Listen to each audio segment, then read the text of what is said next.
I'm not sure where to look. I hate those videos where they say, can you tell me where I should be looking? Like, cameras are easy to tell, but this is a cell phone and I don't know where the camera is on the front. There's a light right there, so maybe that's... No, I think that's... Yeah, that's the camera, so that's where I should be looking. Okay, being as it's St. Patty's Day, or St. Patrick's Day, I thought what I should do... I'm wearing green, so you can't pinch me. Okay. Is I've been messing around with... Oh, I should show you.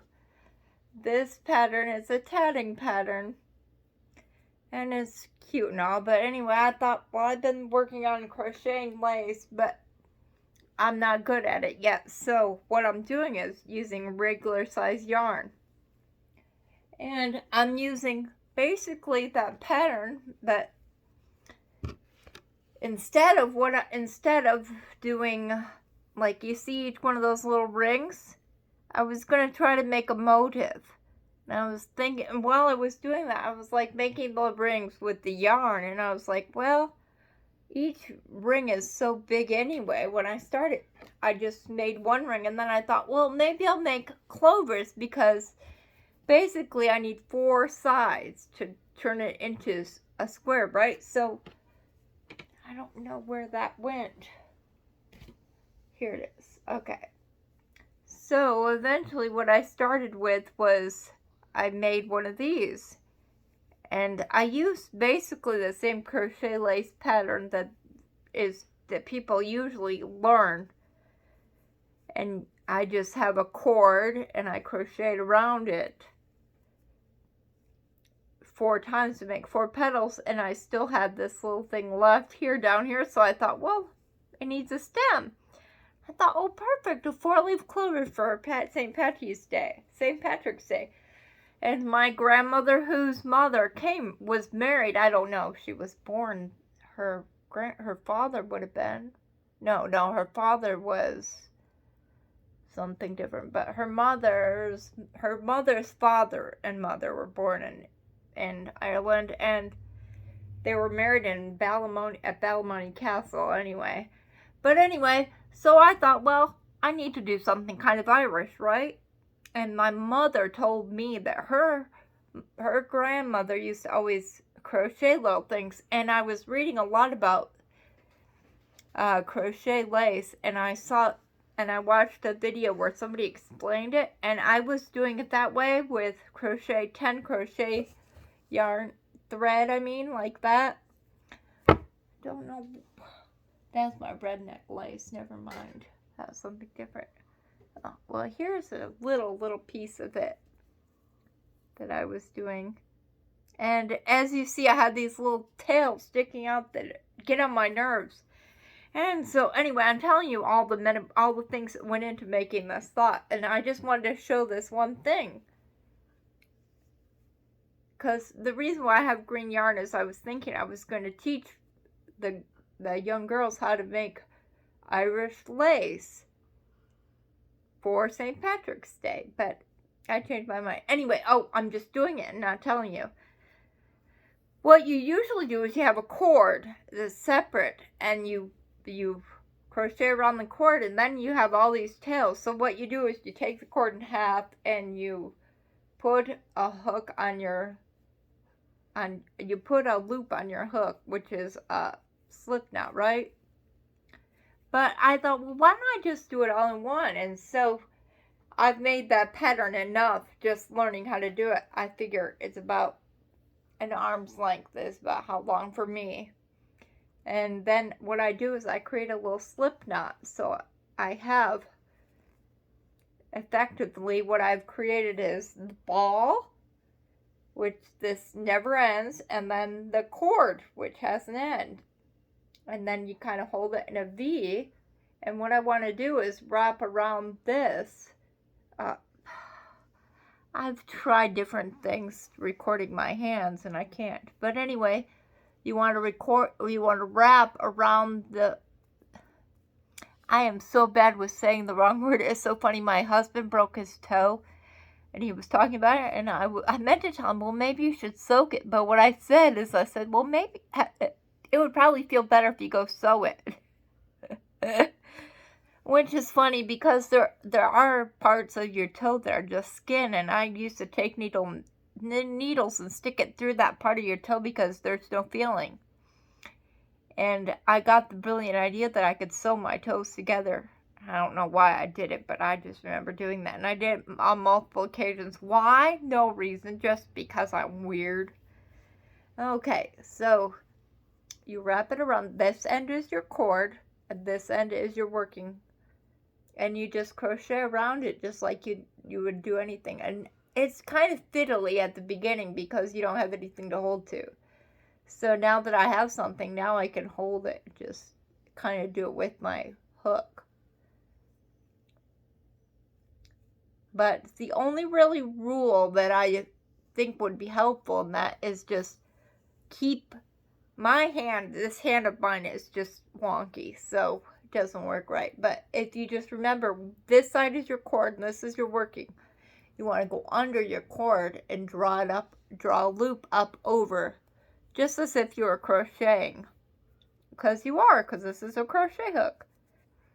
And then you single crochet. Well, they call it double in UK, but you can't really even see that. But you see how I'm forming that? Anyway, you just do that. And what I do is, in my pattern of the motif that I'm doing, it's got, I use a needle, and I do 4 doubles, and then a picot, which on crochet you do picots a little bit different. So this is my working yarn, so I did 4 double crochets around the cord. Then I'm just going to make a little picot, so I just go 1, 2, this is called my 4 pattern because it's just 4 of everything, 3, 4, and then it really doesn't matter. I've just gotten the habit of finding 2 to go through. It doesn't really matter. Basically, you just do a slip stitch so that you got a little notch there. And there's my picot. Then I continue on going not wrapping, but crocheting around the cord. And I do that. I know this is boring for you to watch because I'm so fiddly with it anyway. But 1, 2, what's this? My 4 patterns. So I could say in different languages. That's what I do. I was telling before that's what I do. That's what I do. To keep it interesting, I go 1, 2, 3, 4, or 1, 2, 3, 4, 4, whatever, and or 4, no, 2 is stem. I'm not good at Hebrew, sorry. 4, stem, slosh, wait, maybe I'll do it. 4, stem, or stem, slosh, 4. Then I slip. I just made, that was just a picot. Anyway,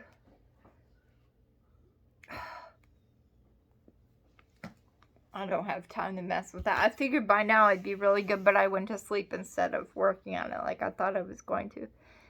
So you can see what I was doing is starting, and it starts with one of those rings. And this is a pattern that I saw somebody had done it, and they had a picture of them holding it like this. And I was like, oh, I can do that. And I figured this pattern out myself. So if it's your pattern, I did not steal it from you. I just saw it, and it's my own intellectual property, and I'm not making any money off of it. So anyway, I'm not selling it. Anyway, there's 4 picots. 1, 2, 3, 4. You probably can't see those. But anyway, then I go from there, and I do go up. And I do a chain. First, the ring has got 4 picots with 4 double stitches between. And so that's what I was doing. But I'll show you what the pattern, where did I put that? Here's where I put it. What it actually is like. Well, this is the first ring. And then once I get it done, then what you do in Irish crochet once you wrap around is the same thing as needle tatting. You know how you pull the needle through? That's your cord. So what you do is you take the cord stitch and you pull it tight, and it tightens the... See, what I've been doing is doing all this, and eventually, that's 1 picot. 2 picots will be when I finish this one, and the 4th, and then you'll take it and you'll bend it back into a circle. And like I say, you always keep the cord under it so that you go under the cord and make a loop around it anyway. But you can't tell in this which one's the cord. I can't tell half the time either. I get confused. But it's okay when you start to be confused a little. You'll get better. Anyway, what you'll do is you'll pull. Oh, see, I was going to show you how that happens. But it makes the ring tighter. It's the same thing as tatting. So any tatting pattern, you could turn it into a lace pattern. And the reason why that'll be good for people like me. Look over here, okay. The reason why that will be good for people like me is because my needles are... So I've been buying all these things to thread my needles because, like, this thread is... This... it came in a box. I don't know, it's German, but it says it's size 40. So I use, like, I think it's I use this needle and try threading that. Yeah, that's why I had to use threaders. But the reason why learning this crocheting technique is going to help me is because I'll be able to use like a 0.6 crochet hook or something small and do exactly what I did here, only I'll be able to use a crochet hook, so I won't have to thread a needle. And I'm going to have to figure out how you do certain things like split stitches. You know how you do those on needle tatting, how you want the cord to come out in a different spot. I haven't sat down and figured it out. I just figured a lot of this stuff out just by things I mess up. Like I told you, like that first part, it was what I really wanted to show. Let me just cut all this off and do it over. I do that a lot. That might be a metaphor for life. Life just gets crazy and you don't like it anymore. Cut it off and throw it away. Start over. Oh, look, it's so nice and beautiful. Actually, that's not a good metaphor for life because that might be teaching you a lesson that you shouldn't be learning. The answer to solutions is not throw away your problems and ignore them and start over. Sometimes it is. That song, Let It Go. Oh. Just 1 second, okay? I was thinking my son, he keeps listening to this different variations of songs, and what they did is the song Let It Go, they played it and let Google translate it into another language, and then it translates it into that language, and then you take what is translated into that language and translate it back into English. And now the song goes, just give up. Just give up. And that is so funny because technically it does mean just let it go, but that doesn't really fit. I'm assuming people are going to it's going to make sense to you. But anyway, that's pretty funny. So my son, he just sits there and just cracks up listening to those. But there's one video that I like in particular. She's singing Let It Go, but she says, just give up. Just give up. Okay, so you make a slip knot, and that way you don't have to worry about any ends or anything. You just go under the cord and make a single chain. There's 1, 2. It's the same thing as tatting. Yes, you may have that.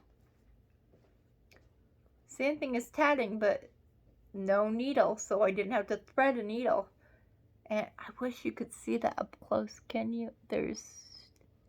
Can you see perfectly how there's 2 stitches on there? And now I can hold it. So now I can just go under the cord and then I have to hold the cord down because it keeps trying to pop up. That's why I say it's fiddly. But if you can hold it, see, did you see how much easier that is when I hold it? Just go under the cord. Okay, I think that's my 4th double chain. I wish I could contrast that and show you with a needle tat how it makes the little double crochet or double, what's it called, a double stitch, and this makes a double stitch every time. That's why they call it a double stitch.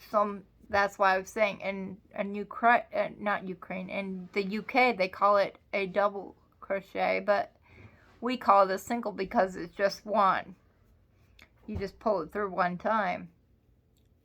Pull it through one time, but it makes a double stitch. I was gonna just keep that going because I got a roll. I got a good thing going here. I'll just keep it going to show you how if you don't get them so tight, it's okay because you can fix that at the end. Because I don't get things so tight. It doesn't look so good. I don't know how many that is. I wasn't counting, but that's enough of them to show you how you see if you pull. That doesn't show very well, does it? Anyway, then I just stick my hook back in there. Oh, it needs to go under the cord. I'm calling it a coordinate, but it's not really a coordinate, but that's the kind of idea. Single chain, see, that's a ring. And you pull on that and makes it smaller or bigger. The coordinate is what I'm calling it. The one that has the end. They're the same color, so it's a little confusing. But anyway, so that was my little tip, just to grab a piece of yarn and make a slip knot. And that way you don't have an end that you have to get rid of. And I know exactly how long this is going to work, be the perfect length for making one of these, just because of trial and error. I don't really know. And I'll tell you what, that is the most fascinating thing about my great-grandmother, my mother's grandmother. I think, well, how could she do it without the internet? Because I get all my good patterns and like everything I know how to do is because I saw a picture of someone in another country who, I think it was somewhere in Russia or somewhere, had made this and was holding it. And I froze the photo. Oh, I did the same thing with Iceland. Icelandic sweaters, I couldn't find a pattern anywhere. So all I did was, there was somebody who was wearing a sweater, and I was looking at it, I was like, I love that sweater. And then they ended up talking about it. And so what I did is I screen captured, looked at it, and recopied it. And I found that you can use a Fair Isle pattern, and it's very similar. Anyway, there was another girl too who actually, she had a wool sweater, and I asked her, I says, is that Icelandic wool? Because it looks so beautiful. She's like, I don't know what it is. I just found this somewhere. I thought I was going to have to import wool to get the right kind of wool so that the sweater would work right. But anyway, I did the same thing with the sidetrack, jump back. I was thinking, well, so what did my great-grandmother used to do for patterns? Did she just sit around and play with things? How boring is that? Well, that's how I figured this stuff out. I just kept doing it and doing it. I didn't set out thinking, oh, I'm going to make a shamrock. I was trying to do this pattern, but it ended up being a lot bigger because just this little square, which is just the very first 4, 4, 4. And well, this isn't one of those, but this is getting all tangled. One of these very first ones ended up being like that big. And I also narrowed it down so it just has 4 sides. And so I do 4 double chains, picot, 4 double chains, picot, 4 double chains, picot, 4 double chains. And then this is where I start going out. So I made a fake picot right there. And then I start the chain, and then I just make chains around each one of these and then join them. Basically, it's the same thing as that, and that's what I'm using. And I'm not done. I'm working on this right now, but I'm gonna make a big blanket kind of like that. I don't know, maybe it'll be a hat.